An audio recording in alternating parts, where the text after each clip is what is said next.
다리오 아모데이가 그 중국에 칩을 파는 건 정말 위험하다. 북한에 핵폭탄 파는 거다. 비난을 했고요. 그런데 한편 젠슨 왕은 다리오 아모데이는 AI를 너무 무서워해갖고 지만 어떻게 AI를 가지려고 늘 애를 쓰는 사람이다.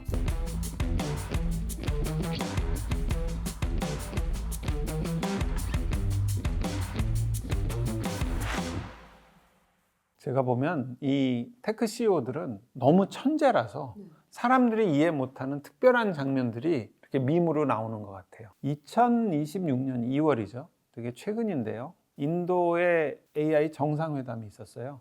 모디 총리랑 인도 총리죠. 그 다음에 샘 올트만, 다리오 아모데이가 같이 나란히 섰는데 당연히 모디 총리는 악수도 하고 뭐 사진 찍을 때 손도 잡고 막 그랬을 거 아니에요. 근데 샘 올트만하고 다리오 아모데이는 윈수 시간이잖아요. 서로 철학이 달라서 회사도 나왔고 심지어 샘 올트만이 없을 때 그 자리에 들어올 뻔도 했었고, 그러니까 둘이 이렇게 만났는데 악수를 막 할까 말까 막 어색해갖고 눈도 안 마주치고, 그래서 이제 사람들이 오픈 AI를 만들고 클로드를 만든 그 두 천재가 막상 단체 사진에서는 어떻게 악수를 해야 될까, 이것도 계산도 못하고 되게 어색해하더라, 이런 밈이 있었고요. 제가 볼 때 샘 올트만은 굉장히 극이에요. 굉장히 쇼맨형, 사교형, 드러나는 거 좋아하는 테크 리더고요. 다리오 아모데이는 하루 시간의 한 50%를 연구실에서 보낸대요. 그래서 이 사람은 필요할 때는 되게 단호한데 그 전에 이렇게 잘 나다니지 않는 사람으로 유명하죠. 이 사람이 이제 단호한 면을 보였던 게 젠슨 왕하고 한번 공개 충돌이 있었죠. 샘 알트먼이랑도 사이가 안 좋은데 또 제슨 왕이랑도 공개적으로 충돌을.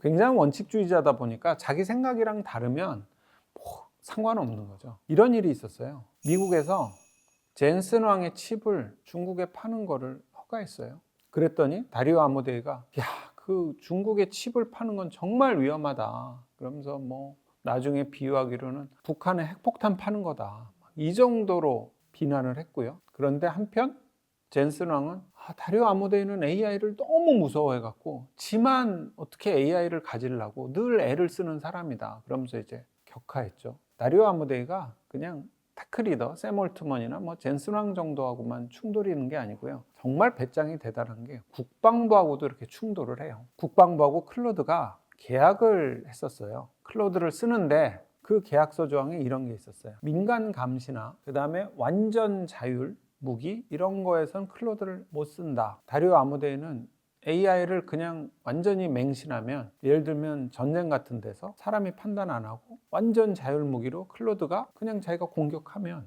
거기서 뭐 억울한 사상이 나올 수도 있는데, 다리오 아모데이는 그걸 국방부가 하겠단 말이야. 늘 걱정을 해왔던 거고. 그래서 그 계약 조항을 유지했죠. 근데 국방부가 이 조항 지우자.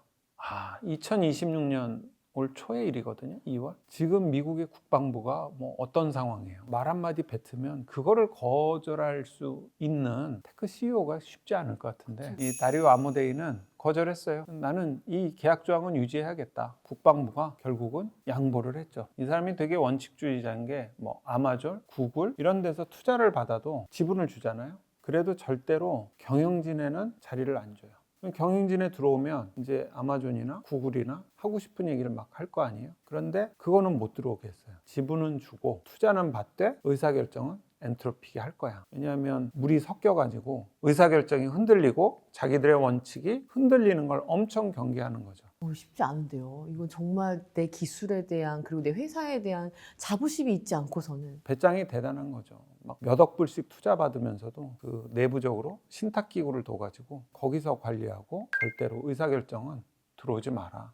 정말 배짱이 있고 또 기술이 뒷받침해 주는 거죠. 제가 계속 다리오 아모데이에 대해서 강조하는 건, 이 사람은 이제 낙관자이자 비관자고요. 그리고 AI 혜택을 되게 강조하기도 하고요. 동시에 AI의 위험을 또 되게 강조하는 사람이에요. 그래서 AI로 인류의 삶이 되게 풍부해질 거다. 그런데 AI를 잘못 쓰면 정말 위험해진다. 이 사람의 이 두 가지 생각은 결정적으로 다리오 아모데이의 아버지의 죽음과 관계가 있는 거죠. 약이 빨리 나왔으면 좋았을 거다라는 생각과, 그런데 그 약을 빨리 내놓으라고 잘못된 약을 냈으면 사람들이 더 죽지 않았을까? 다리오 아모데이가 재밌는 얘기를 했어요. 우리는 지금 기술의 사춘기를 겪고 있다. 저는 이게 진짜 맞는 말 같아요. 지금 AI가 사춘기 같잖아요. 아직 완벽하게 성숙된 것도 아니고 그렇다고 초기도 아니고. 네. 막 어디로 튈지 모르고 그거를 AI 회사들이 어떻게 키우느냐에 따라서 AI 방향은 막 엄청 달라질 거고요. 그러면서 AI가 인류를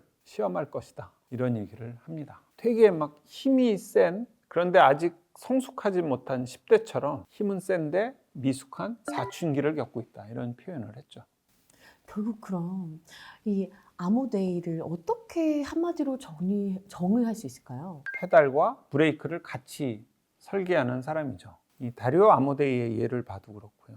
알렉스 카프, 젠슨 왕, 일론 머스크 모두 다 보면 이 사람들은 이제 리더로서 리더십에 대해서 일정한 체계를 늘 갖고 있는 것 같아요. 우리가 이제 리더십 그러면 리더라는 하드웨어가 있습니다. 자리나 직급, 위치, 역할 이런 건 진짜 하드웨어죠. 컴퓨터를 치면 그냥 기계 장치죠. 이거 자체는 혼자 작동하지 않거든요. 리더란 하드웨어는 혼자 작동하지 않아요. 그러면 그걸 작동하게 하려면 앱을 깔기 시작해요. 기술을 배우기 시작합니다. 스킬, 말하는 거, 영업력, 기획력, 팀워크 이런 스킬을 배우기 시작해요. 이게 이제 앱이죠. 그러니까 하드웨어, 리더라는 하드웨어가 있습니다. 직급, 타이틀, 역할 이런데 앱이 깔려요. 당연히 기술을 발휘해야지 리더십을 잘 자기가 구사할 수 있으니까. 그런데 컴퓨터 전기장치와 앱 사이에 제일 중요한 게 뭘까요? 앱이 돌아가게 하려면 OS가 있어야 돼요.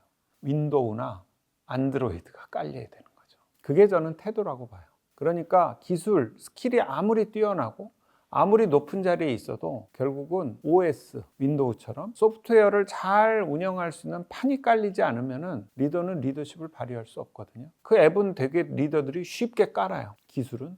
그런데 정작 그 기술을 움직이기 위한 OS에 대해서는 무심한데요. 그 OS가 뭘까? 그 운영체제가 뭘까? 저는 태도라고 봅니다. 그래서 다리오 아모데이도 아버지의 죽음으로 OS가 깔린 거죠. 절박함과 강박증이 동시에 생긴 거죠. 그러면서 이 사람이 자기가 가진 기술, 앱이죠. 자기가 가진 AI 기술들을 그 OS에 맞게 작동시키면서 테크 리더로서의 정점에 쓴 거죠. 저는 늘 태도 OS가 중요하다고 보고요. 그래서 이 문성우의 태도 한 끝도 늘 태도 얘기를 합니다. 또 하나, 제가 이 테크 리더들을 공부하면서 같이 이렇게 준비하면서 느낀 건 이 사람들은 굉장히 역설적이에요. 그러니까 두 가지 모습을 늘 한꺼번에 갖고 있어요. 기술을 엄청 발전시키면서도 또 엄청나게 안전하게 만들려고 하고, 일론 머스크 같은 경우는 인류에 대한 배려는 무지 강한데 직원에 대해서는 굉장히 냉혹하고, 젠슨 왕도 엄청 대중적으로 따뜻한 사람인데 회의 같은 거 할 때는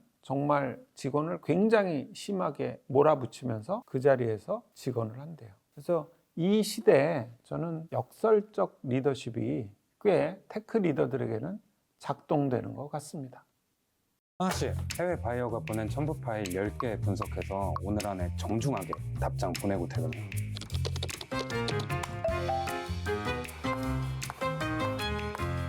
너 뭐냐?